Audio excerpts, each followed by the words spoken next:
Example நீங்க ஒரு 8,000 bill கட்டுறவங்களா வச்சுக்கோங்க, இல்ல ஒரு 10,000 பில் கட்டுறவங்களா வச்சுக்கோங்க. ஸோ ஒரு இயருக்கு வந்து ஒரு 60,000 அப்படின்றது நீங்க கட்டியிருப்பீங்க. Okay, so return of investment நீங்க போட போற இன்வெஸ்ட்மெண்ட் வந்து வித்தின் 4 or 5 இயர்ஸ்ல கிடைச்சிடதான் போகுது.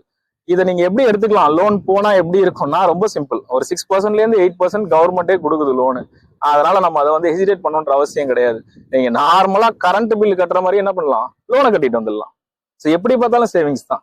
ஒரு 4 years 5 yearsல நீங்க மொத்த அமௌண்ட்டை போட்டு ரிட்டர்ன் ஆஃப் இன்வெஸ்ட்மெண்ட் எடுத்தாலும் சரிதான், இல்ல ஒரு 8 years 10 years போட்டு மந்த்லி கட்டுறத வந்து நான் இஎம்ஐயா கட்டிட்டு வந்தாலும் சரிதான். எப்படி பார்த்தாலும் நீங்க கரண்ட் யூஸ் பண்ண தான் போறீங்க.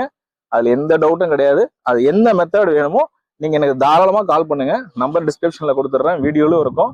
ஸோ இந்த மாதிரி லோன் ப்ராசஸை பத்தி தெரிஞ்சுக்கிறதுக்கு நீங்க லோன் அப்படின்னு சொல்லிட்டு என்ன பண்ணுங்க, கமெண்ட்ல டைப் பண்ணுங்க.